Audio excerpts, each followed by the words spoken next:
Humans have been playing games forever. And lucky for us, we've left some archaeological evidence along the way. Join Geert and I as we take a look at some of the oldest games in history, what they meant to us, and how we played them.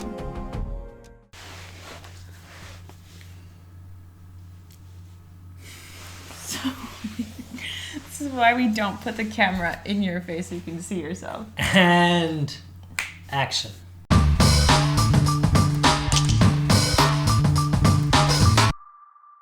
So, it's 1-1. 1-1. Or you won. Senate, I won. But now, the decider. Game number 3, We're going back to the oldest recorded game in history. That we have so far. Yeah. It's called Mehen. And we know the rules because we don't know the rules. We don't know the rules. No. Someone came up with their best guess. Yeah. We built the set and gave it a go. And let's see who wins the Tournament of the Ancients. All right, let's get into the research for Mehen.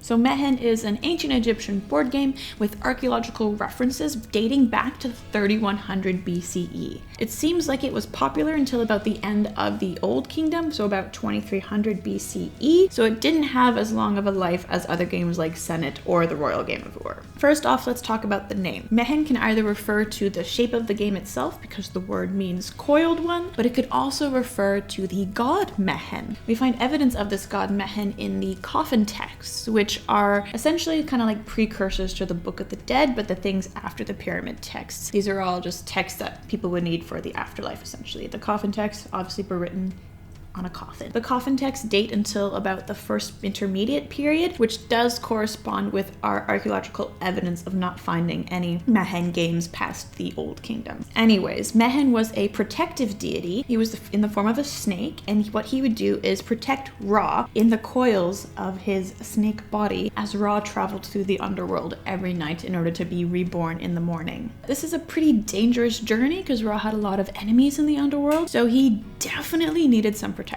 Let's have a look at the board. It's a circular board with a snake coiling itself around into the center. There also seem to be some lions and little beans. Those must have been playing pieces. There have been multiple board games excavated throughout Egypt, but we've also found it on places like Cyprus. But unfortunately, no complete set has ever been found. It's kind of weird because game pieces have never been excavated with a board and vice versa, but we do get them separately. But even though we don't have a complete set, we do have a complete depiction of this game, all thanks to a guy named Hesi-Ray. His tomb was excavated in 1911 by a guy named James Quibble. Hesi-Ray was an official of King Djoser, you know, the guy who built the Step Pyramid, so, you know, I guess he was a little bit of a big deal. But that means his tomb was luxe. We know that Egyptian tombs were outfitted with all the daily and household things that you needed in this life because you also needed them in the afterlife. Of course, you can't get everything in its physical format, so they used a lot of wall paintings to depict some stuff. Turns out that Hesi-Ray was a hardcore gamer,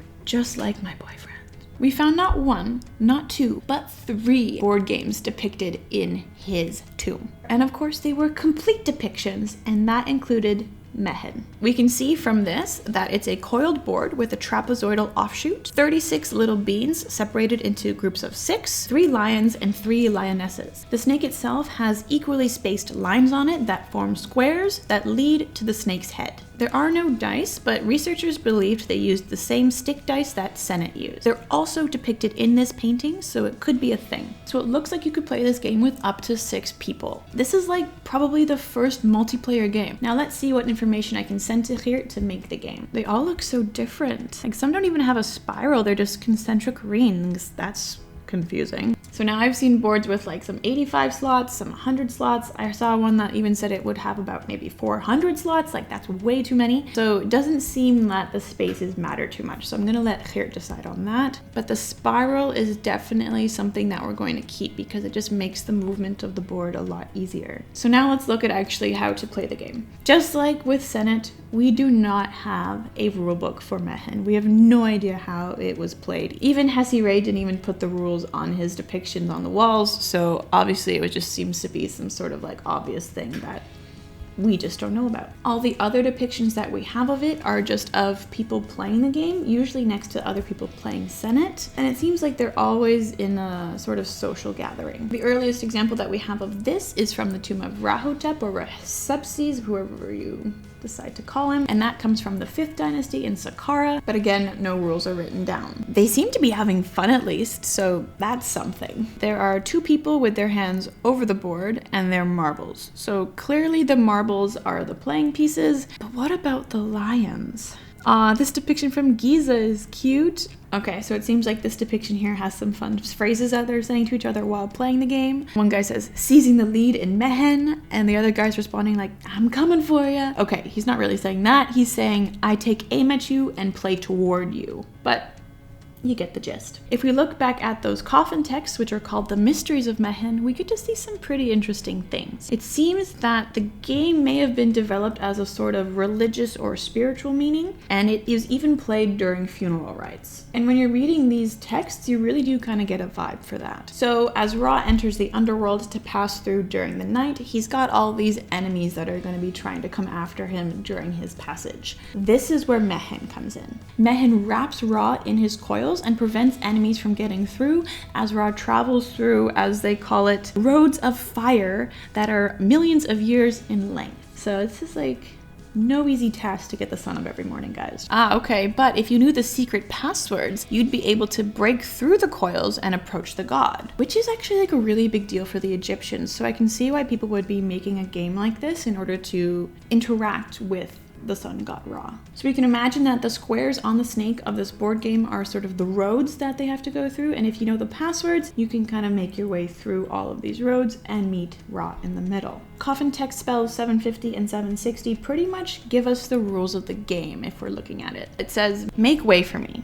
Open the gate for me, O you who are in Mehen, for I know the circuit of Re and those gates which are in him. As for one who knows the name of those his roads, it is he who will enter Mehen. As for the one who knows this spell, he does not perish forever. He will live on that which Re lives. Apparently the game became some sort of allegory for the struggle to conquer all of the terrors of the underworld, and it was essentially the way to gain everlasting life. The winner of this game would essentially guarantee his resurrection. What is with all of these board games having so much sway over your life? There is way too much pressure to win. Can't we just play for like candy or chocolate or something? Like, this is crazy. So the aim of the game is to enter the snake, go through the trials of his coils, meet Ra, and then make your way back, essentially successfully being resurrected. Okay, so this one seems rather straightforward, not like with Senet, so this could be an easy play. Let's go get here, let's finish making the game, and see who wins eternal life.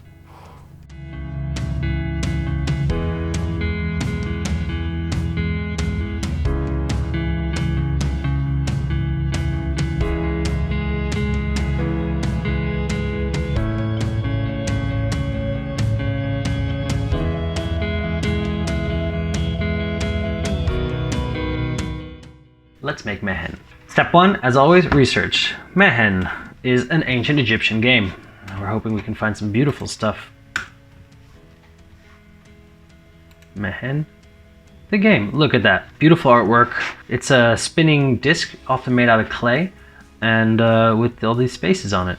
Mehen board is a spiral with a snake in the center, and so we decided to do our best to replicate something like that. And then we found a beautiful graphic from an archaeological text that looked like this, which not only gave us all the pieces, but the scale, the relative scale of each one, which was very useful. And then that led to this. This would be the base, the red would be cutting out the circle, and then the blue is engraving it. In this case, we decided to give it a bit more 3D effect by putting more layers on it. So we would cut out each tile and glue that on separately. Then here we would engrave the pattern for the tail and for the head. I made this little shelf for the pieces to fall out on, and then it's got these lions, which we struggled to make, but in the end, I cut them out like this. Then the player pieces are like little beans, which are just circles. Send them in, and that was about it. Send that to the cutter, and before you know it, wham bam, thank you ma'am, bingo bango bongo, you got yourself a Mehen set.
Okay. All right, Mehen is complete. It's a beautiful little board. I think so too, actually. It turned out really well. It has too many pieces. Ooh, there goes one. Tiny lions. Tiny lions. But this is the pièce de résistance right here. Beautiful.